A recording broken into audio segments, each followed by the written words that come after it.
जय हिंद साथियों, स्वागत है आप सभी का विनर्स परिवार में। और आप लोगों के लिए बहुत अच्छी खुशखबरी है कि वर्ग 1 के संदर्भ में नोटिफिकेशन जारी कर दिया गया है। जिन प्रतिभागियों ने अभी हाल में जो परीक्षा आयोजित हुई थी उसमें अभी जो पास आउट हो गए उनको एक और सुनहरा अवसर आपको मध्य प्रदेश सरकार के द्वारा दिया जा रहा है। आप लोग अपने सपनों को साकार कर सकते हो और वर्ग 1 में आप लोग शिक्षक बन सकते हो। ये आपके पास में गोल्डन चांस है। तो इसकी समस्त जानकारी, कब से एग्जाम डेट आरंभ होंगे और कब से फॉर्म स्टार्ट होंगे, इसकी लास्ट डेट क्या रहेगी, सिलेबस क्या रहेगा आप लोगों का, साथ में पेपर कितने नंबर का आप लोगों का रहेगा, ये सारी जानकारी मैं आपको क्रम से बताऊंगा। तो हम लोग देखते हैं यहाँ पे सबसे पहले मैं बात करता हूं कि आप लोगों का ऑनलाइन जो आवेदन है उसके प्रारंभ की जो तिथि रहेगी वो रहेगी 18/5/2023। तो अब आपके पास में बहुत अधिक समय नहीं रहा है। 18/5/2023 से आप लोग ऑनलाइन एग्जाम, ऑनलाइन फॉर्म यहां पे भर पाओगे और ऑनलाइन आवेदन पत्र भरने की जो अंतिम तारीख रहेगी ये रहेगी 1/6/2023। साथ में इसमें आप लोग संशोधन कर सकते हो। कब तक? 18/5/2023 से हम लोग संशोधन की जो अंतिम तारीख रहेगी वो 6/6/2023 आपकी अंतिम संशोधन की तारीख रहेगी। साथ में परीक्षा के दिन की हम लोग बात करते हैं, दिन व दिनांक, तो इसकी डेट भी आपकी आ चुकी है 2/8/2023 अर्थात 2 अगस्त के दिन बुधवार से इसका श्री गणेश रहेगा। तो अगस्त माह में एग्जाम भी रहेगा। आप लोगों के लिए परीक्षा शुल्क जो अनारक्षित वर्ग से बिलोंग करता है उनके लिए 500 चार्जेस रहेगा। जो एसटी, एससी, ओबीसी से बिलोंग करता है उन लोगों के लिए 250 क्या रहेगा, चार्जेस रहेगा। तो आप लोग जिस कैटेगरी से बिलोंग करते हो उस हिसाब से अपना क्या कर सकते हो, अनारक्षित में या जो एसटी, एससी में, उस हिसाब से अपना क्या कर सकते हैं, फॉर्म अप्लाई कर सकते हैं। साथ में हम लोग बात करते हैं यहां पे परीक्षा दिन और दिनांक की हम लोग बात करते हैं तो 2/8/2023 से आपकी परीक्षा आरंभ होगी बुधवार से, जो 2 पालियों में संचालित होगी। प्रथम पाली रहेगी प्रातः 7:30 बजे से और दूसरी पाली रहेगी आपकी 1 बजे से। और साथ में इसके संदर्भ में आपको नोटिफिकेशन जो रहेगा भाई आपको क्या निर्देश है उसके लिए आपको 10 मिनट का अतिरिक्त समय मिलेगा। साथ में 9:30 से 11:30 तक आपकी एग्जाम चलेगी, 2 घंटे का पेपर रहेगा आप लोगों का। तो प्रश्न पत्र इस बार आपका 2 घंटे का रहेगा, है ना। कितने घंटे का? मात्र 2 घंटे का आपका प्रश्न पत्र रहेगा। पहला 9:30 से 11:30 के बीच में और दूसरी जो पालिका रहेगा वो 3 से 5 के बीच में आपका एग्जाम रहेगा। साथ में हम लोग देखते हैं यहाँ पे आयु के संदर्भ में अगर हम लोग चर्चा करते हैं तो न्यूनतम आयु जिनकी क्या है 21 वर्ष है। अगर इस 21 से कम है तो दिक्कत की बात है, लेकिन आपने 21 वर्ष आपकी न्यूनतम आयु है। अधिकतम आयु की हम लोग बात करते हैं, जैसे पुरुष आवेदक जो अनारक्षित के उनको 40 वर्ष का यहाँ पे प्राथमिकता प्रदान की गई है। 40 साल तक आप लोग अप्लाई कर सकते हो। और जो महिला आवेदक है अनारक्षित वर्ग से बिलोंग करती है उनको लिए 45 ईयर की यहाँ पे प्राथमिकता प्रदान की गई है। और साथ में जो अतिथि शिक्षक है, अतिथि शिक्षक के लिए यहाँ पे 49 ईयर है अनारक्षित के लिए, और महिला वर्ग के लिए 54 ईयर है अनारक्षित वर्ग के लिए। साथ में अगर मैं बात करता हूं पुरुष महिला मध्य प्रदेश शासन के निगम मंडल, स्वशासी संस्था के कर्मचारी और नगर सैनिक अगर है तो उनके लिए 45 ईयर क्या है, अधिकतम एज है। और अगर वो अतिथि शिक्षक भी है तो 54 आपका क्या रखा, अधिकतम आयु रखी है। साथ में पुरुष और महिला की हम लोग बात करते हैं आरक्षित वर्ग, जो जैसे हम लोग एसटी, एससी और ओबीसी की बात करते हैं तो इनके लिए मैक्सिमम ईयर रखी गई है 45 ईयर।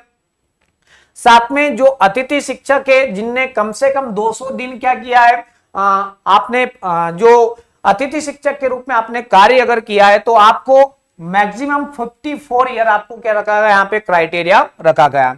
दिव्यांगजन की हम लोग बात करते हैं तो 45 मैक्सिमम, और जो अतिथि शिक्षक है उनके लिए 54 क्या है, मैक्सिमम है। और ये जो तारीख होगी न्यूनतम व अधिकतम आयु की जो गणना होगी 1/1/2023 के आधार पर की जाएगी, अर्थात इस तारीख तक आप लोग इस क्राइटेरिया के अंतर्गत आना चाहिए। दूसरी हम लोग चर्चा करते हैं यहाँ पे उच्च माध्यमिक शिक्षक के लिए जो वेतनमान रहेगा, न्यूनतम वेतन रहेगा 36,200 प्लस महंगाई भत्ता आप लोगों को प्राप्त होगा। साथ में भर्ती नियम 2018 के नियम 30 के अनुसार परिवीक्षा अवधि वेतन दे रहेगा आपको। साथ में हम लोग देखते हैं यहाँ पे उच्च माध्यमिक शिक्षक में अनुसूचित जाति और अनुसूचित जनजाति पिछड़ा वर्ग के जो बच्चे रहेंगे इनको न्यूनतम 40% अंक लाना रहेगा, अर्थात 100 क्वेश्चंस में से, या हम लोग कहेंगे कि 100 क्वेश्चंस में से आपको 40 राइट करना ही होगा। अगर हम लोग अदर की बात करते तो उनको कम से कम 50% अंक अर्जित करना अनिवार्य होगा, तो ही आप लोगों का चयन हो पाएगा। इसके अलावा हम और अगर चर्चा करते तो विषयवार रिक्तियों की अगर हम लोग चर्चा करेंगे तो हिंदी में इस बार स्कूल शिक्षा विभाग की 509 वैकेंसी है और साथ में जनजातीय विभाग की 0 है। इंग्लिश में इस बार पुनः 1645 स्कूल शिक्षा विभाग में और जनजातीय विभाग में 118, कुल 1763 वैकेंसी यहाँ पे रिलीज हुई है। संस्कृत में 490 स्कूल शिक्षा विभाग की, 18 आपकी जनजातीय विभाग की, टोटल 508 वैकेंसी है। उर्दू में 42 यहाँ पे स्कूल शिक्षा विभाग में 0 इधर है, टोटल 42 है। मैथ्स में पुनः 1214, सेकंड नंबर में सबसे अधिक वैकेंसी इसी डिपार्टमेंट में। जनजातीय विभाग में 148, टोटल कितना 1362 है। और बायोलॉजी में 676 क्या आपकी यहाँ पे वैकेंसी स्कूल शिक्षा विभाग में और 79 जनजातीय कार्य विभाग में, टोटल 755 है। और फिजिक्स डिपार्टमेंट में 611 और 166, टोटल मिला के 777 वैकेंसी इस बार है। केमिस्ट्री में हम लोग देखेंगे 651 स्कूल शिक्षा विभाग में, 130 है जनजातीय विभाग में, टोटल 781 पोस्ट है। साथ में हिस्ट्री की अगर हम लोग बात करते हैं 292 आप लोगों की स्कूल शिक्षा विभाग की, 12 जनजातीय विभाग की, टोटल 304 है। पॉलिटिकल साइंस की 258 और 26, टोटल मिला के कितना आपका 284 वैकेंसी है। ज्योग्राफी की 139 और यहाँ पे जनजातीय विभाग में 10, टोटल 149 है। साथ में इकोनॉमिक्स डिपार्टमेंट में 266, यहाँ पे 21, टोटल 287 वैकेंसीज है। और सोशियोलॉजी में 79 और यहाँ पे कितना 9, टोटल 88 वैकेंसीज है। कॉमर्स में आपका 460, इधर 54, टोटल कितना 514 आपकी वैकेंसीज है। एग्रीकल्चर डिपार्टमेंट में 231, इधर आपकी क्या 338 है, टोटल 569 वैकेंसीज है। और होम साइंस डिपार्टमेंट में 28 आपका क्या है स्कूल शिक्षा विभाग की, और इधर कुछ नहीं है, टोटल 28 है। कुल मिलाकर के अगर हम लोग बात करते हैं स्कूल शिक्षा विभाग की 7591 और जनजातीय विभाग में 1129, टोटल मिलाकर के 8720 वैकेंसी यहां पर है। तो ये बहुत अच्छी खुशखबरी आप लोगों के लिए। साथ में फॉर्म के संदर्भ में हम लोग बात कर ही चुके कि 18/5/23 से आरंभ होंगे, जिसकी अंतिम तारीख रहेगी 1/6/2023। साथ में कुल 15 दिन का आपको अवधि दी जाएगी, इस बीच में आप लोग अपना फॉर्म अप्लाई कर सकते हो। साथ में हम लोग देखते प्यारे बच्चों कि प्रथम पाली का एग्जाम डेट का भी हम लोग चर्चा कर चुके हैं कि आपकी एग्जाम डेट कब रहेगी। तो 2/8/2023 से आपकी एग्जाम क्या हो जाएगी, आरंभ हो जाएगी, जिसमें अधिकतम अंक आपको 100 लाना है। न्यूनतम तो मैंने आपको बताई दिए कि कम से कम आपको 40 और एक क्या 50। आरक्षित जो वर्ग है उनको कम से कम 40 अंक तो लाना ही है, अनारक्षित को हम लोग 50% अंक लाना बिल्कुल कंपलसरी है। तो 100 नंबर का प्रश्न पत्र आप लोगों का रहेगा और 100 क्वेश्चन आप लोगों के लिए रहेंगे। साथ में पोर्टल शुल्क की हम लोग बात करते हैं, अनारक्षित के लिए कितना 500 और साथ में ST SC OBC के लिए कितना 250 आप लोगों के लिए चार्जेस रहेगा। और साथ में सभी प्रश्न अनिवार्य होंगे, कोई माइनस मार्किंग नहीं रहेगी।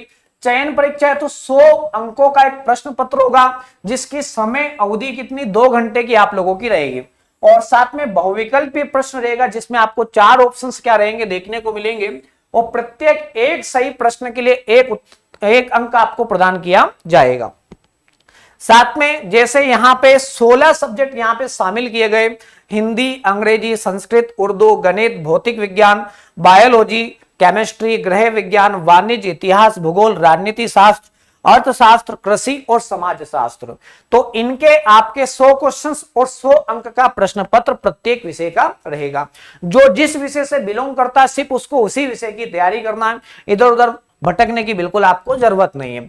साथ में हम लोग देखते हैं कि बच्चों का बहुत डाउट ये रहता है कि सर हमने इसमें क्या कर रखा, पीजी कर रखा है, तो हमारा मेन सब्जेक्ट क्या रहेगा। तो मैं प्यारे बच्चों आपको बता देता हूं, गणित में जिन बच्चों का क्या है, स्नातकोत्तर में मान्य सह विषय, अगर हम लोग बात करते हैं स्नातकोत्तर में आपने व्यवहारिक गणित पढ़ा, सांख्यिकी, कंप्यूटेशन मैथमेटिक्स पढ़ा है, औद्योगिक गणित पढ़ा है, इंजीनियरिंग मैथ्स पढ़ा है, मैथमेटिकल साइंस पढ़ा है, प्योर मैथमेटिक्स पढ़ा है, ऑपरेशन रिसर्च पढ़ा है। साथ में अगर आपने स्नातक में सह विषय के स्नातकोत्तर में उपाधि प्राप्त अभ्यर्थी को स्नातक स्तर पर विज्ञापित मुख्य विषय गणित के रूप में आपको पढ़ना पड़ा होगा। तो अगर आपने स्नातक में मुख्य विषय आपका गणित रहा है और आपका स्नातकोत्तर में इनमें से कोई भी रहा है, तो आप लोग गणित के लिए क्या हो, एलिजिबल हो। और सेकंड हम लोग बात करते हैं, अगर हम लोग रसायन शास्त्र की बात करते तो आपने अगर पीजी लेवल पे क्या, बायोकेमिस्ट्री, अप्लाइड बायोकेमिस्ट्री, व्यवहारिक रसायन शास्त्र और साथ में पर्यावरण रसायन शास्त्र, फार्मास्यूटिकल केमिस्ट्री, भौतिक रसायन, अकार्बनिक रसायन, कार्बनिक रसायन, औद्योगिक रसायन, विश्लेषणात्मक रसायन और instrumentation and the commercial methods of the industrial analysis, mica आपने पढ़ा है, केमिकल साइंस पढ़ा है, नैनो साइंस आपने पढ़ा है। तो और साथ में आपने जो स्नातक किया है, स्नातकोत्तर उपाधि प्राप्त अभ्यर्थी को स्नातक स्तर पर मुख्य रूप से रसायन शास्त्र आपका मेन सब्जेक्ट होना चाहिए। तो आप लोग रसायन शास्त्र के शिक्षक बनने के लिए क्या हो, एलिजिबल हो। साथ में हम लोग देखते हैं जीव विज्ञान की बात करते हैं, तो आपने स्नातकोत्तर में या तो माइक्रोबायोलॉजी पढ़ा है, या बायोटेक्नोलॉजी है, या मॉलिक्यूलर बायोलॉजी है, और साथ में यदि हम लोग बात करते हैं प्लांट फिजियोलॉजी है, एग्रीकल्चर बॉटनी है, लाइफ साइंस है, इकोलॉजी एंड एनवायरमेंट साइंस है, साथ में मत्स्य विज्ञान है, साथ में बायो साइंस है, बायो केमिस्ट्री है, बायो फिजिक्स है, पर्यावरण विज्ञान है, एक्वाकल्चर है, जैव सूचना विज्ञान है। साथ में आपने यूजी में मुख्य रूप से साइंस है ना, प्लांट साइंस, या फिर हम लोग कहेंगे कि वनस्पति शास्त्र या प्राणी शास्त्र, ठीक है ना, या बायो साइंस या लाइफ साइंस, इनमें से कोई भी आपका मुख्य विषय उपाधि धारण करते समय रहा हो। साथ में हम लोग बात करते हैं यहाँ पे और भी क्या आपका पीजी में क्या हो सकता है, फॉरेस्ट्री, जेनेटिक्स, ह्यूमन जेनेटिक्स, साथ में एनवायरमेंटल बायोलॉजी, सरोवर विज्ञान, साथ में कीट विज्ञान, औद्योगिक सूक्ष्म विज्ञान, साथ में अनुवांशिकी यांत्रिकी, साथ में बायोमेडिकल साइंस की हम लोग बात करते हैं, बायोमेडिकल टेक्नोलॉजी की बात करें या बायोमेडिकल जेनेटिक्स की हम लोग बात करें, डेवलपमेंटल बायोलॉजी की बात करें, प्लांट साइंस की बात करें, एनिमल साइंस की बात करें, ये कुछ भी विषय अगर आपने पीजी में पढ़े हैं तो आप लोग बायोलॉजी के शिक्षक बन सकते हो। साथ में और हम लोग बात करते हैं भौतिक शास्त्र के लिए आपने पीजी में क्या पढ़ा हो, इलेक्ट्रॉनिक्स, व्यवहारिक भौतिकी, न्यूक्लियर फिजिक्स, पदार्थ विज्ञान, आणविक भौतिक शास्त्र, एस्ट्रोफिजिक्स, बायोफिजिक्स और साथ में इंस्ट्रूमेंटेशन, साथ में नैनो फिजिक्स, नैनो टेक्नोलॉजी या नैनो साइंस या इलेक्ट्रॉनिक एंड कम्युनिकेशंस पढ़ाओ। लेकिन आपने जब यूजी किया होगा तो उसमें आपका मेन सब्जेक्ट आपका क्या होना चाहिए, फिजिक्स होना चाहिए। साथ में हम लोग बात करते हैं यहाँ पे कृषि विज्ञान में हम लोग बात करेंगे तो agronomy, plant breeding and genetics, plant pathology, entomology और plant biotechnology, soil science, horticulture, soil and water management, fishery पढ़ाओ आप लोगों ने, एनिमल हस्बेंड्री पढ़ाओ, डेयरी फार्मिंग पढ़ाओ, एग्रीकल्चर बिजनेस पढ़ाओ, प्लांट बायो केमिस्ट्री पढ़ाओ या प्लांट क्रॉप फिजियोलॉजी पढ़ाओ, एग्रीकल्चर इकोनॉमिक्स पढ़ाओ, एग्रीकल्चर एक्सटेंशन एजुकेशन पढ़ाओ, एग्रीकल्चर स्टैटिक्स पढ़ाओ, माइक्रोबायोलॉजी से किया हुआ आपने, एग्रीकल्चर बॉटनी पढ़ाओ, फॉरेस्ट्री पढ़ाओ, इकोलॉजी एंड एनवायरनमेंट पढ़ाओ, है ना, साथ में निमेटोलॉजी पढ़ाओ, एग्रो फॉरेस्ट्री पढ़ाओ। इनमें से कुछ भी आपने पीजी में पढ़ाओ। यूजी में आप लोगों का मुख्य विषय कृषि होना चाहिए। साथ में हम लोग बात करते हैं यहाँ पे अगर हिंदी की बात करेंगे तो आपका पीजी में भाषा विज्ञान, अनुवाद विज्ञान, संस्कृत, इनमें से कोई भी आपका मेन सब्जेक्ट रहा हो। लेकिन यूजी में मुख्य विषय आपने किसके साथ में किया हो, हिंदी के साथ में। साथ में संस्कृत की बात करते हैं तो संस्कृत में आपने या तो योग के माध्यम से पीजी किया हो। यूजी में आपका मुख्य विषय संस्कृत होना ही चाहिए। साथ में हम लोग बात करते हैं पॉलिटिकल साइंस की बात करते हैं तो आपने पीजी या तो लोक प्रशासन से किया हो या फिर इंटरनेशनल रिलेशन के साथ में आपने पीजी किया हो, मानव अधिकार में आपने पीजी किया हो, राजनीतिक अर्थनीति में पीजी किया हो या जनसंख्या विज्ञान में आपने पीजी किया हो। लेकिन जब यूजी की बात करेंगे तो यूजी में आपका मेन सब्जेक्ट पॉलिटिकल साइंस होना चाहिए। और साथ में और बात करते हैं यहाँ पे भूगोल के बारे में, तो भूगोल में पीजी में आपने समुद्र विज्ञान, मौसम विज्ञान, पॉपुलेशन स्टडीज, डेमोग्राफी से किया हो। और यूजी में आपका मेन सब्जेक्ट होना चाहिए कि आप भूगोल होना चाहिए। साथ में इतिहास की बात करते तो आपने पीजी आधुनिक में, मध्यकालीन में, प्राचीन इतिहास में, यूरोपीय हिस्ट्री में, कंपोजिट हिस्ट्री में या कल्चर स्टडीज में, आर्कियोलॉजी में, आर्ट हिस्ट्री में, एंशिएंट इंडियन हिस्ट्री में हम लोग बात करें, इनमें से किसी में भी किया हो। लेकिन आपका यूजी में मेन सब्जेक्ट क्या होना चाहिए? इतिहास होना चाहिए। इसी प्रकार से समाज शास्त्र में सोशल वर्क, मानव शास्त्र, सोशल एंथ्रोपोलॉजी में आपने पीजी किया हो, लेकिन यूजी में आपका मेन सब्जेक्ट समाज शास्त्र होना चाहिए। इसी प्रकार से गृह विज्ञान में आप लोगों ने एमएचएससी एक्सटेंशन एजुकेशन से, फूड न्यूट्रिशन से, फैब्रिक एप्रियल साइंस से, फैमिली रिसोर्स मैनेजमेंट से, human development and family studies से, फैमिली एंड कम्युनिटी साइंस से, साथ में अर्ली चाइल्डहुड एजुकेशन से, साथ में extension education and community management से और resource management and design application से। इनमें से किसी में भी आपने क्या किया हो? पीजी किया हो। लेकिन आपका यूजी में मेन सब्जेक्ट होना चाहिए क्या? गृह विज्ञान होना ही चाहिए। इसी प्रकार से हम लोग बात करते हैं यहाँ पे कॉमर्स में। कॉमर्स में या तो accounting commerce, cost accounting, finance accounting, MA commerce, लेखा प्रबंधन, एम कॉम प्रबंध या एमबीए लेखांकन, इनमें से किसी में आपने किया हो या अकाउंटेंसी किया हो, फास्ट अकाउंटिंग, फाइनेंस अकाउंटिंग किया हो आपने, मैनेजमेंट किया हो या MBA human research and management में आपने किया हो। लेकिन आपका जो मुख्य विषय है वो वाणिज्य होना चाहिए। कब? जब आपने यूजी किया हो। तो आप लोग क्या वर्ग 1 में कॉमर्स के शिक्षक बन सकते हो। इसी आधार पर हम लोग देखते हैं इकोनॉमिक्स में व्यवहारिक economics, business economics, MBA, MBE, इनमें से किसी में पीजी किया हो। लेकिन आपका मुख्य विषय इकोनॉमिक्स होना चाहिए। कब? जब आपने यूजी किया हो।